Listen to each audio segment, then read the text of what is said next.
but let me quickly bring in right now Rohit Sharma, my colleague, who's reporting right now from Washington, D.C. Things haven't gone down according to plan for Kamala Harris, Rohit. But if you break it down in terms of the demography, especially where black women are concerned, they've rallied behind Kamala Harris, but it just wasn't enough. Even with the, white women voters with a college degree seem to have got Kamala Harris's back, but where she's lost out in the women demographic is the white women without a college degree. What more can you add? Well, look, we have to go back to 2020 again, Preeti. At the end of the day, it was even that election was won by very thin margin, by 10,000, 15,000 votes in some of those swing states. So it was very important for Vice President Kamala Harris to get the same kind of turnout, especially in those swing states. And the race have been really close in those swing states. But the bottom line is, a lot of people, and look, I spoke to a lot of people on the ground.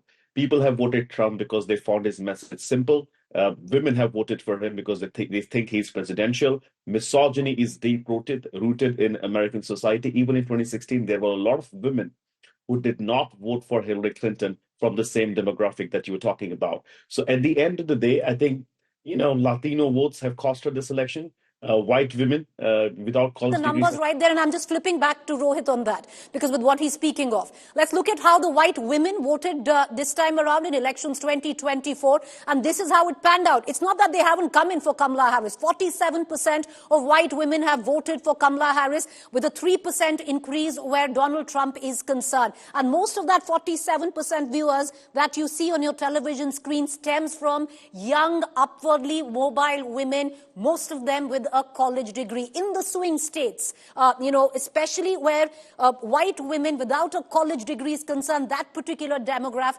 possibly has turned the Donald Trump way. Rohit, please add to it.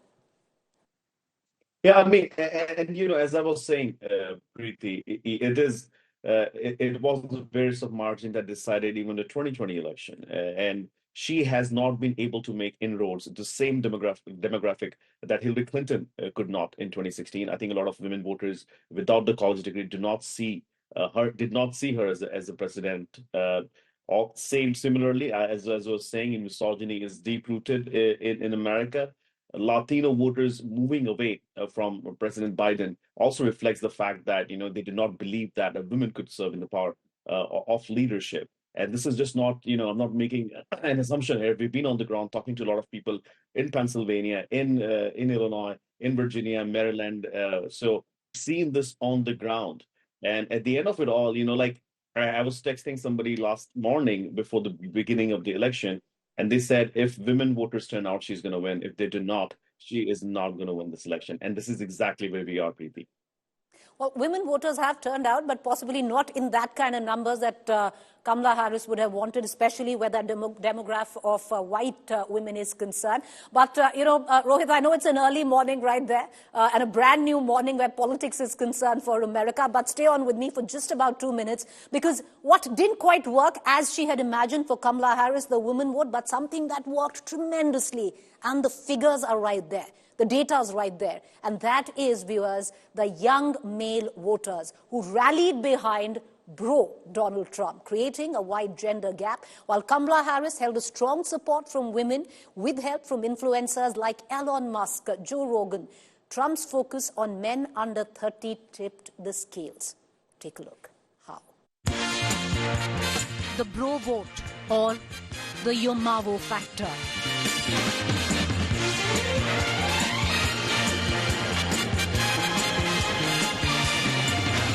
Short for young male voter. The mostly under 30 vote bank, insignificant in the last few elections, but very significant in this one. Came out in full support to protect the proverbial manosphere, with bro Donald Trump on the ticket. Early trends indicated the political gender gap amongst young people widened since Kamala Harris became the Democratic nominee in July. Overall, the vice president was pulling more young people into her camp. But her support amongst young women was way higher than her support amongst young men. The Harvard Youth Poll indicates 70% of women under the age of 30 supported Harris, while 23% planned to vote for Trump. Amongst the men in the same age group, 53 backed Harris and 36% supported Trump. It was widely reported that American women were speaking louder in favor of Kamala Harris. The split between the genders was thought to be so pronounced that as the campaign was at its peak, the Trump team explicitly called for men, young men, to come out to vote.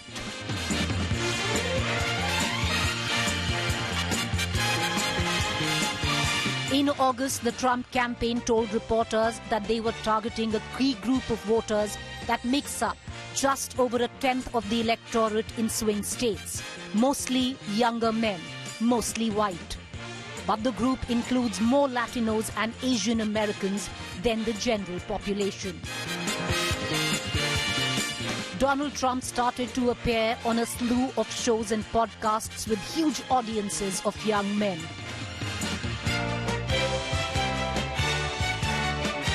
Sitting for interviews with influencers, comedians, podcasters, outside the usual political media, with one aim: appeal to his brothers in arms.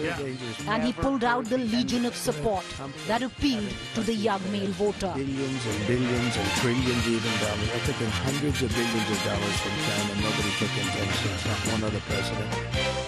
And right on top, the poster boy for the young male vote was his youngest, 18-year-old son, Barron Trump. A first-time voter who formulated his social media profile to appeal to the young Gen Z, upwardly mobile, under 30 male voter. Elon Musk was the other big influencer who, with the might of the social media platform X, went all out to appeal to men to come out in full support of a man. The biggest factor here is that men need to vote. That is the biggest issue. I don't know what the reason is, but men just vote at a much lower rate than women. I think it's like 9%, right? Someone just told me that today. It's a big difference. I'm just like saying this is a message to the men out there: vote like your life depends on it, because I think it does. Then the icons of the white male hyper-masculine subculture, like Hulk Hogan, Mel Gibson, and popular podcaster host Joe Rogan, were all pushed to the fore for Trump's campaign.